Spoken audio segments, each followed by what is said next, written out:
दोस्तों नमस्कार। आपके अपने YouTube चैनल बातें साहित्य की पर आप सभी का एक बार पुनः हार्दिक स्वागत।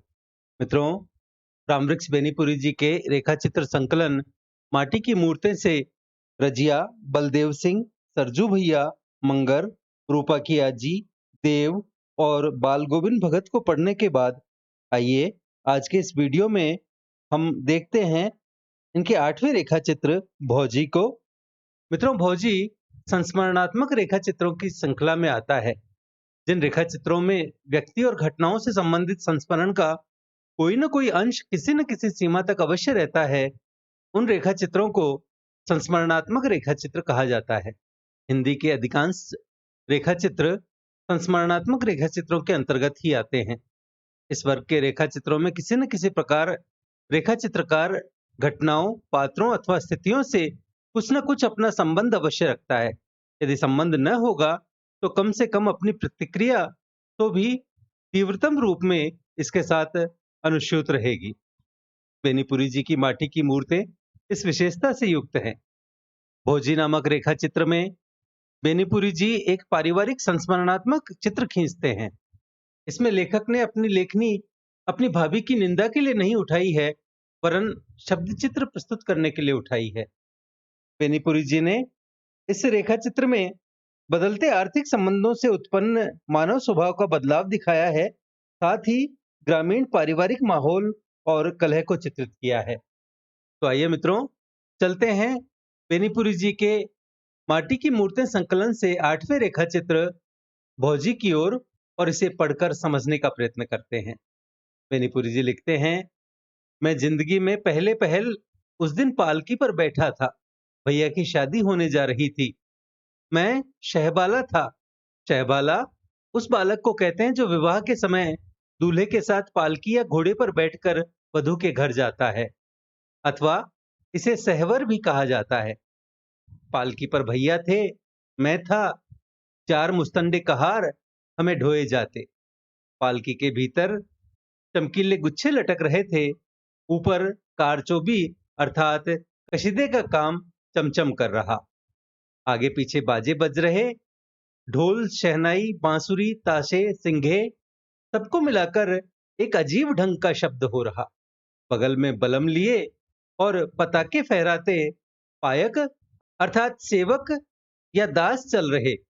हमारे बोदल ठाकुर हजाम अर्थात नाई या नापित, जो हजामत बनाने का काम करता है अथवा बाल काटने या दाढ़ी आदि बनाने का काम करता है, उसे हजाम या हज्जाम कहा जाता है। हम पर चंवर ढुला रहे। चंवर पशुओं की पूंछ के लंबे बालों का गुच्छा, जिसे दस्ते के अगले भाग में लगाया जाता है और जो राजाओं आदि के ऊपर मक्खियां आदि उड़ाने के लिए जलाया जाता है, डुलाया जाता है। तो हमारे बोदल ठाकुर हजाम हम पर चंवर डुला रहे। घोड़े तो सवारों को लेकर सर से आगे निकल गए थे। हाथी के घंटे हम सुन रहे थे। भैया सजे सजाए थे, रंगीन चकमक कपड़े पहने, सर पर जरी की टोपी दिए। उनके मस्तक पर चंदन की अजीब छाप थी। आंखों में काजल था। एक रुमाल से वह मसें भीगी हुई है जिन पर अपने उन अधरों को ढांपे हुए थे।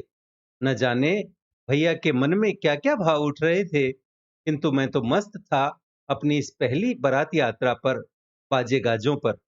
हाँ, कभी कभी सोचता, भौजी को भैया से पहले तो मैं ही देखूंगा ना। शाम को बारात दरवाजे लगी। अच्छी बारात थी, अच्छा परिछावन हुआ।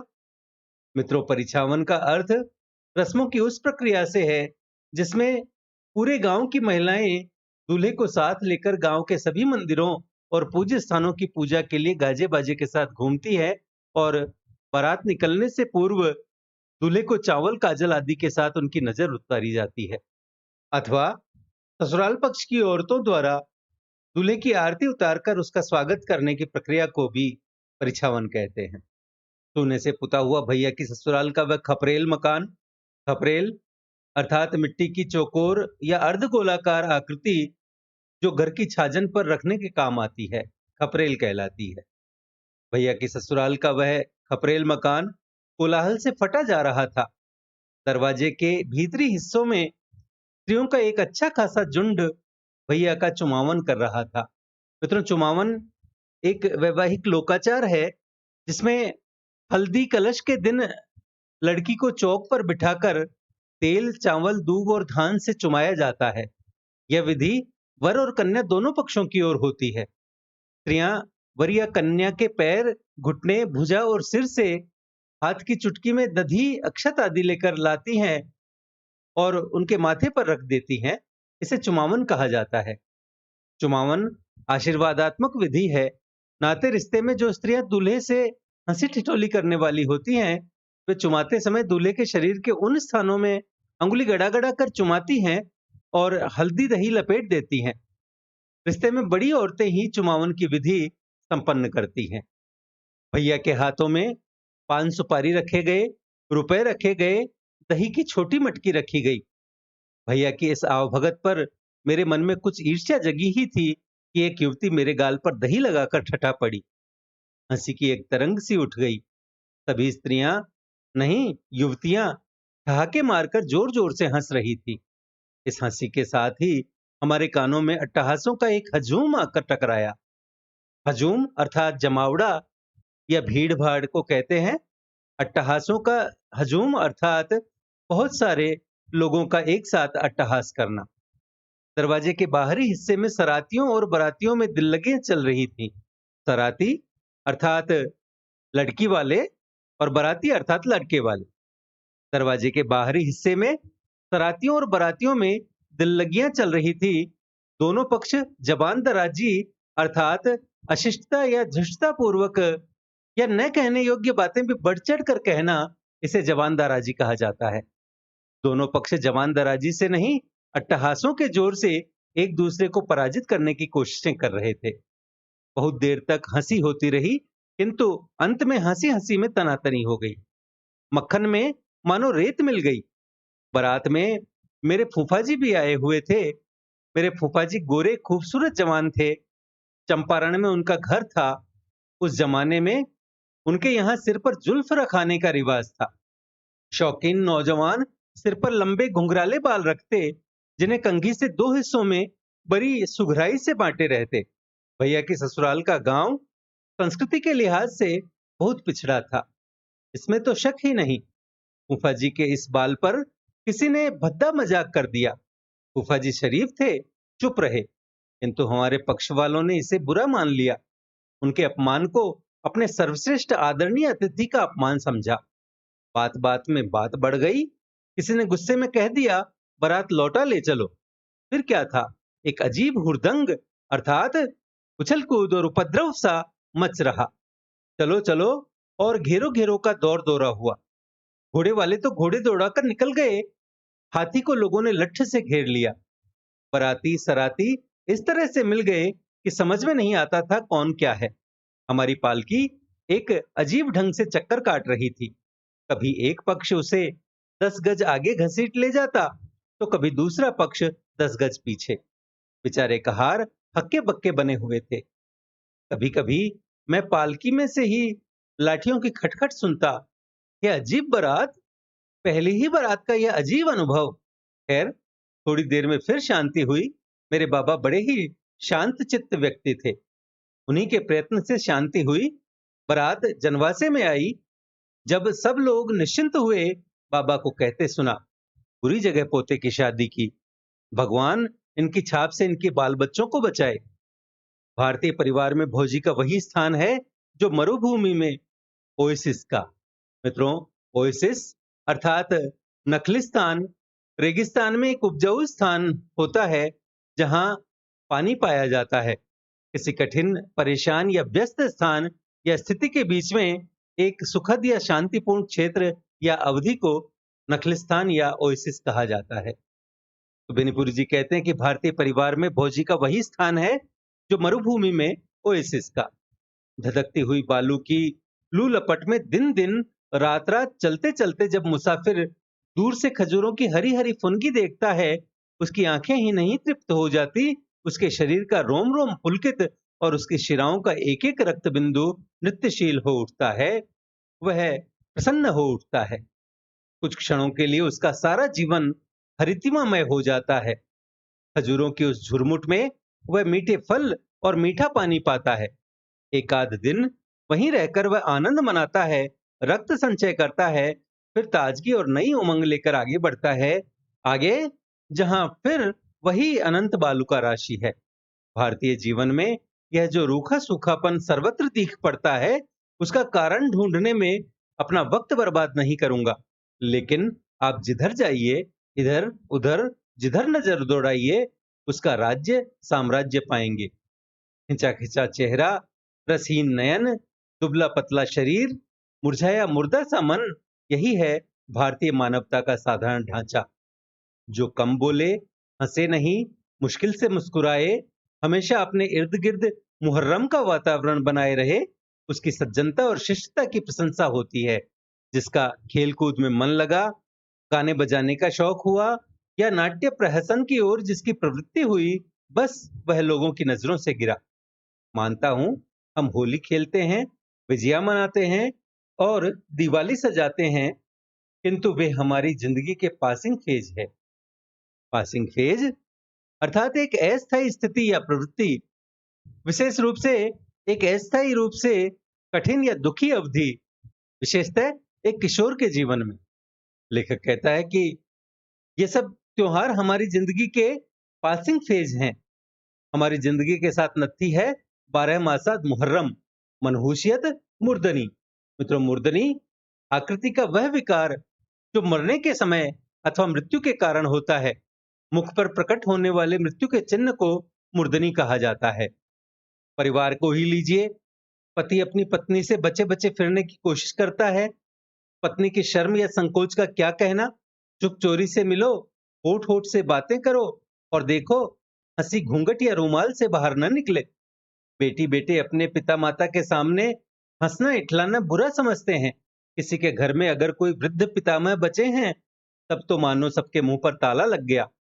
जवान बहनें भाई के सामने आने जाने में संकोच करती हैं, तो भाई भी उनसे अलग अलग ही रहने की कोशिश करता है। छोटे भाई की पत्नी की छाया भी बड़े भाई पर नहीं पड़नी चाहिए। बहुएं सास को देखते ही सहम उठती हैं। जेठानी सास नंबर 2 का काम करती है। जो लड़की हंसती खेलती, चुगले करती या तेजी से चलती है, उसकी जिंदगी मुहाल, मुहाल अर्थात कठिन या दुष्कर हो जाती है। प्रिया चंचल अति बुरी, क्या कभी गिरधर दास नहीं कह गए हैं? इस तरह के निरानंद और निस्पंद जीवन में भौजी की स्थिति सचमुच अरब में हरा भरा नखलिस्तान। घर भर में और कहीं जो कुछ हो, जहां भोजी वहां विनोद और व्यंग्य हमेशा मंडराया करते हैं। रंग जहां तरंग पैदा करता है, किशोरी नंदे और नौजवान देवरों का जमघट, हा, ही, लपट झपट, उठा पटक। छोटे छोटे बच्चे बच्चियां भी जहां अपने को रस में शराबोर करने से बाज नहीं आती। शराबोर करना अर्थात तरबतर करना। भौजी आई, मेरा घर भी आनंद कुंज बन गया। भौजी अभी बिल्कुल किशोरी थी। उनके अधरों पर पूरा रस नहीं आया था। उनके अंग अभी पूरे भरे नहीं थे। लंबी पतली छड़ी सी, लेकिन सोने की छड़ी नहीं, इसे कहने में मैं संकोच नहीं करूंगा। उनका वर्ण द्रविड़ आर्य रक्त के सुंदर सम्मिश्रण का नमूना था। अर्थात वे सांवले रंग की थी। वर्ण ही नहीं, गठन भी। उन्नत ललाट, भवें उठी हुई, पतली पतली, काले बालों में घुंघरालापन। जब उन्हें खोलती तब अजीब लहरदार मालूम होते वे, गिरदावों से भरी यमुना की धारा। मित्रों, गिरदाव अर्थात जल के बहाव में वह स्थान जहां पानी की लहर एक केंद्र पर चक्कर खाती हुई घूमती है, अर्थात भंवर, जलावर्त या कलंकुर। गिरदावों से भरी यमुना की धारा नाक ललाट के नजदीक जाकर जरा चिपक सी गई, किंतु उसका अग्रभाग काफी सुंदर, मोहक। होठ कुछ मोटे, किंतु चिबुक का रसीलापन उनके इस किंचित ऐब को ढक देता। और उन होठों के भीतर जो पंक्तिबद्ध सुंदर चमकीले दांत थे, जब भौजी हंसती, सचमुच मोती झड़ने लगते। मुझे अपने बचपन में तो ऐसा ही मालूम होता था। थोड़े ही दिनों में भौजी ने सबको अपने स्नेह सूत्र में बांध लिया। घर की बड़ी बूढ़ियों की भी वह प्रशंसा पात्र बन गई। भौजी उनका सेवा सत्कार करती, उनके आदेशों को सिर आंखों पर लेती। भौजी में हुनर भी अच्छे थे। वह बढ़िया सिलाई करती, कसीदा काटती। जब खाना बनाने लगी, उनकी तारीफ और बढ़ गई। अच्छा खाना ही नहीं बनाती, बहुत ही बढ़िया ढंग से परोसती। परोसने की भी एक कला होती है, यह भोजी ने सिद्ध कर दिया। भौजी की तारीफें होती, भैया की माँ, मेरी चाची फूली नहीं समाती। ऐसी सुंदर सुघड़ पतोहू पाकर भला कौन सास अपने को कृतकृत्य नहीं समझेगी। भौजी का घर हम देवरों का केली भवन था। केली भवन अर्थात क्रीड़ा करने का स्थान, खेलने का स्थान। जो ही गांव की पाठशाला से छुट्टी मिली, हम दौड़े दौड़े भौजी के घर में घुसे। भौजी हंसकर हमारा स्वागत करती, जलपान कराती, सुपारी लौंग देती, जिनमें मुनक्के भी मिले होते। भौजी से गप्पे लड़ती, खेल होते, दिल लगियां होती, गालियां होती, हाथापाई और धमा चौकड़ी भी। भौजी अभी किशोरी ही थी। हम कई देवर मिलकर उन्हें पराजित भी कर देते। कभी कभी हम मौज में आते तो उस छोटे से घर में ही आंख मिचौनी भी खेल लेते। गृहस्थ का घर था, लंबा चौड़ा, अगल बगल जगह जगह अन्न रखने की मिट्टी की कोठियां पड़ी थी। एक कोने में एक बड़ा सा काठ का संदूक था। हम उन्हीं की आड़ में छिपते छिपाते। एक दिन मुझे एक नई बात सूझी। मैं एक कोठी पर चढ़कर, कोठी अनाज रखने के स्थान या कोठार को कहते हैं जो मिट्टी के बने होती है, मैं एक कोठी पर चढ़कर घर की मोटी धरन पर जा छिपा। मित्रों, धरन छत के आधार स्वरूप एक मोटी लकड़ी, बड़ी कड़ी शहतीर को कहा जाता है। धरन पर जा छिपा। फौजी घर के कोने कोने में खोजकर हार गई। कोठियों की ओट में, संदूक के पीछे और नीचे में नहीं मिला तो उन्होंने कोठियों के पेट में भी झांकना शुरू किया, अर्थात कोठियों के अंदर झांकना शुरू किया। इसी समय मैं धरन पर से अट्टहास कर उठा। वह चौकी चकित हुई। तब तक मैं कोठी पर होते उनकी गर्दन पर था। वह मुझे लिए दिए खाट पर आ रही। हंसते हंसते हम दोनों के पेट में गुदगुदी लग रही थी। उस साल जो पहली होली आई, उसकी बात मत पूछिए। बसंत पंचमी से होलिका दहन तक 1 महीना 10 दिनों तक हम रंग में शराबोर थे। कहीं से खेलते कूदते आए, या तो भौजी ने ही हमारे गालों में उदक्का दे दिया, या हमने ही उनके गालों पर अबीर मल दी। खास होली के दिन पहले तो हमने उन्हें खूब मिट्टी पानी से चहबोच दिया, और दोपहर के बाद तो बिल्कुल रंग में ही जैसे डुबो दिया हो। गांव भर की नंदे और देवर आए थे। सबने अपने मन के अरमान निकाले। सबकी खातिर बात अर्थात सत्कार या आतिथ्य भौजी ने उसी प्रेम भाव से की। सबकी जबान पर भौजी की तारीफ थी। लोग यह भूल गए कि भौजी उस गांव से आई है जिसकी निंदा करते ही सभी बाराती लौटे थे। इसके 10 बरस बाद की बात है। मैं अब शहर में पढ़ता हूँ। कभी कभी घर पर जाना होता है। घर भी वह पुराना घर नहीं रह गया। समूचा शीराजा बिखर चुका है। मित्रों, शीराजा पुस्तकों की जिल्दबंदी या सिलाई में दोनों गत्तों या तलों को जकड़ने वाले कागज के टुकड़े को कहते हैं, अथवा वह मोटा धागा या फीता जो जिल्द के पुस्तों से सटा रहता है। समूचा शीराजा बिखर चुका था, अर्थात परिवार को बांध कर रखने वाला वह सूत्र बिखर चुका था। एक ही घर में कई चूल्हे जल रहे हैं। आपस में बांट बखरा हो चुका है। बांट बखरा अर्थात अलग अलग हिस्सा मिल जाना। चाचा और भैया भी जुदा हो चुके हैं। भौजी भी हमसे अलग हैं। उनकी सास, मेरी चाची, मर चुकी है। अब भौजी ही अपने घर की मालकिन है। उनकी गोद में एक बच्चा है, मेरा प्यारा भतीजा। लोगों के चूल्हे ही नहीं अलग हुए हैं, दिल भी जुदा हो चुके हैं। न वह प्रेम भाव है, न वह शील स्वभाव। सारा घर कलह में फंसा हुआ है। मर्द तो भर दिन काम धंधे में फंसे रहते हैं, अलग अलग खेत खलिहानों में लगे रहते, किंतु औरतें तो एक ही आंगन में रूटीन के 2-4 काम, खाना बनाना आदि करती, और बाकी समय में हुक्का पी पी कर झगड़ती। खाना बनाते समय भी उनके मुंह बंद रखने की तो जरूरत नहीं होती। कलह कलह कलह, सारा घर जैसे नरक बन गया। घर के कुछ बुजुर्ग जैसे बाबा या बड़े चाचा खाने आते तो कुछ देर के लिए जैसे विराम संधि हो जाती, नहीं तो कलह का चरखा दिन रात चला करता। हाँ, निद्रा माई भले ही उसमें कुछ घंटों का व्यवधान कर दें। अर्थात कलह तभी शांत होती थी जब उनको नींद आ जाए। और इस कलह में भौजी का स्थान कुछ पूछिए मत। खानदान और प्रारंभिक वातावरण का क्या असर होता है, स्पष्ट देखिए। 10 वर्षों तक जो बारूद राख के नीचे ढंपी थी, वह अचानक विस्फोट कर उठी है। जिस मुंह से कभी फूल झड़ते, अब उससे विष बुझे तीर निकलते। भौजी की गालियां, अरे कलेजे को भी जैसे आर पार कर जाएं। स्त्रियों का सम्मान होना चाहिए। भाभी का दर्जा माता का है। नई रोशनी की पुस्तकों में मैंने पढ़ रखा था। वह मैं एक दिन धीरज खो बैठा। मैं घर के इस कलह से दूर रहने की कोशिश करता। फिर मैं भौजी के बच्चे को दिन भर कंधे पर लिए चलता। मैंने कल्पना भी नहीं की थी कि भौजी के बाणों का निशाना मुझे भी होना पड़ेगा। किंतु यह क्या, उस दिन मैं खाना खाने गया, देखा आंगन में कोहराम मचा है। कोहराम अर्थात भगदड़ या हलचल मची हुई है। मैंने धीमे से भौजी से कहा, थोड़ी देर मेहरबानी कीजिए, फिर इस घर को नरक तो रहना ही है। बस क्या था। भौजी बरस पड़ी और एक पर एक जैसे तीर ताक ताक कर कलेजे में मारे कि मैं आपे में नहीं रहा। क्रोध में पागल हो, बेहोशी में क्या करने जा रहा था, यह तब पता चला जब देखा भैया मुझे पकड़े हुए हैं और भौजी घर में किवाड़ बंद कर चीत्कार कर रही हैं, चिल्ला रही हैं। यह नहीं कि भैया मुझसे झगड़ रहे थे या भौजी पर मैंने हाथ छोड़ा था। मुझे अपनी ओर बढ़ते देखकर पहले तो उन्होंने ताने पर ताने दिए, जैसे मैं उनसे रुक जाऊंगा। फिर भागकर घर में बंद हो गई और जोर से चिल्ला पड़ी, जैसे मैंने उन्हें पीटा ही हो।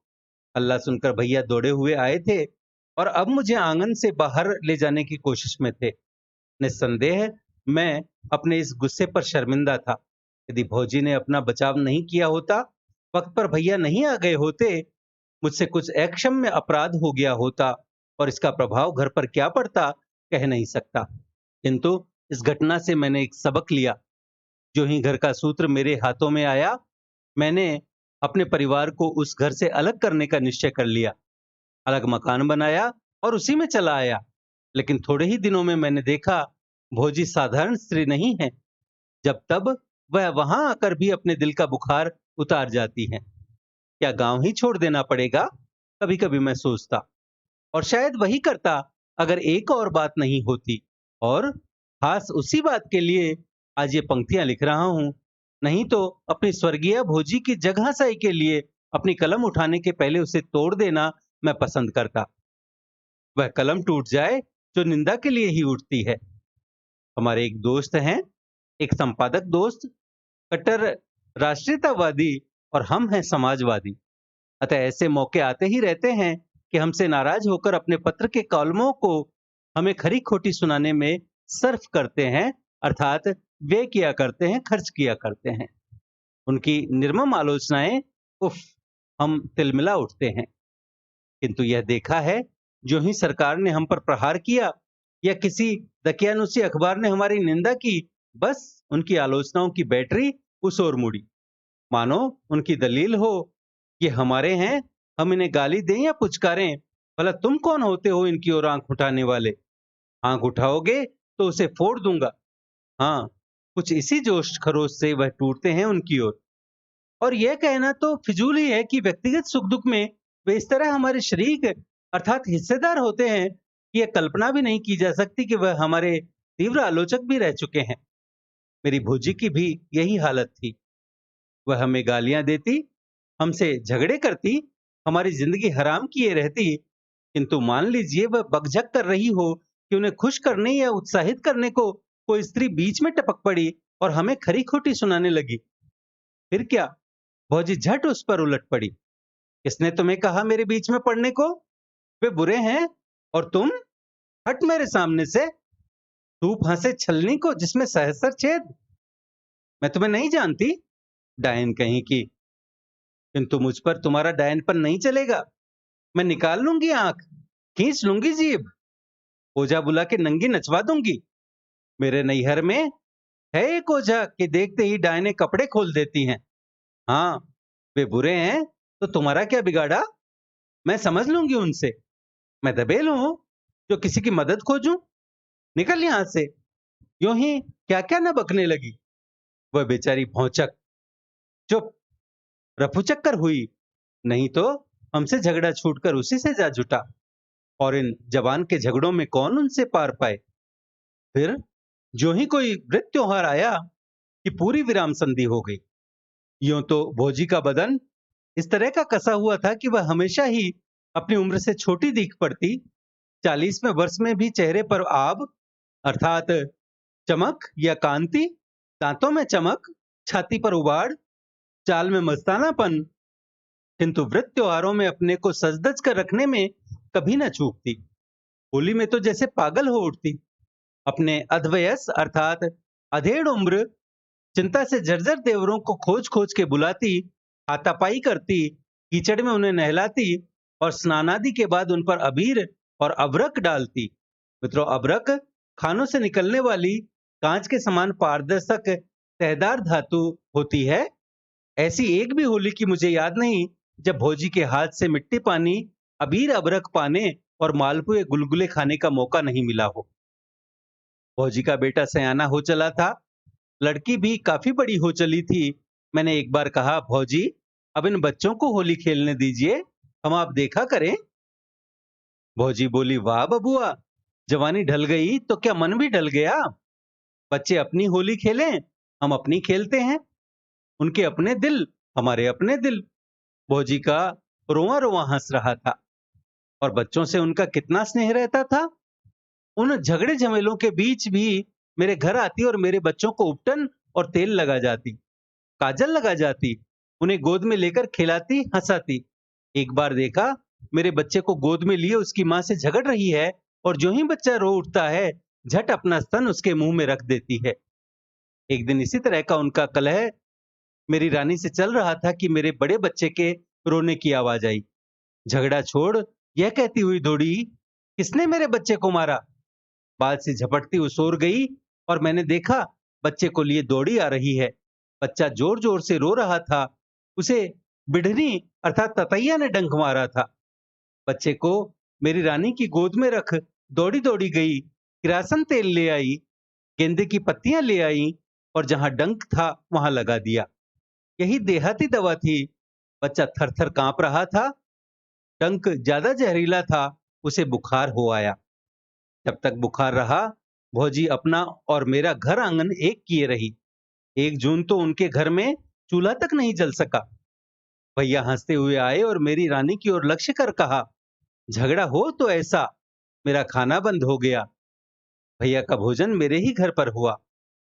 तब तो आज जब भौजी नहीं है, मेरी रानी अपने को उनके दोनों बच्चों की धर्म की मां समझती है। और उन दोनों की शादियों में उसने क्या क्या न किया।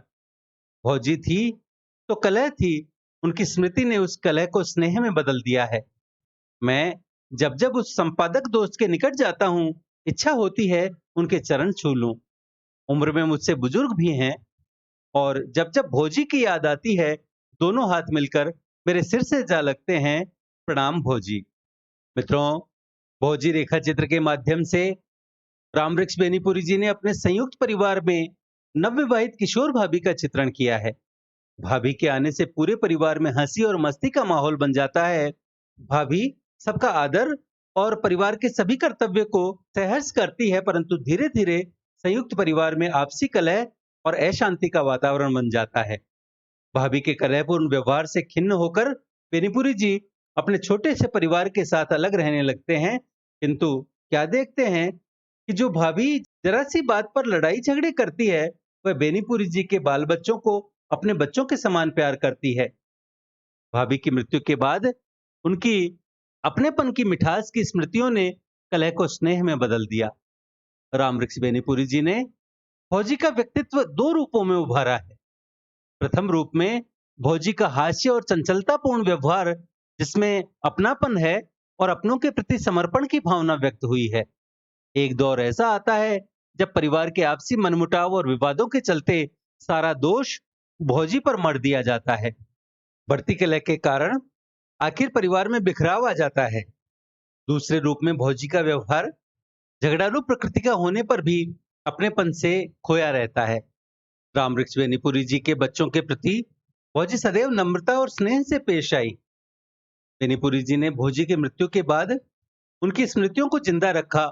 इस व्यक्ति चित्र के माध्यम से उनको श्रद्धांजलि दी गई।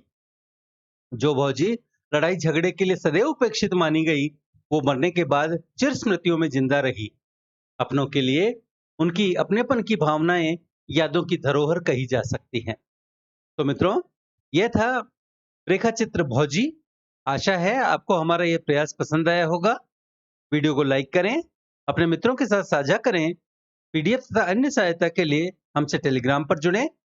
चैनल को सब्सक्राइब करें और भविष्य के सभी वीडियोस की सूचना अपने तक सबसे पहले पहुंचाने के लिए घंटी वाला बटन दबाएं और देखते रहें बातें साहित्य की। धन्यवाद।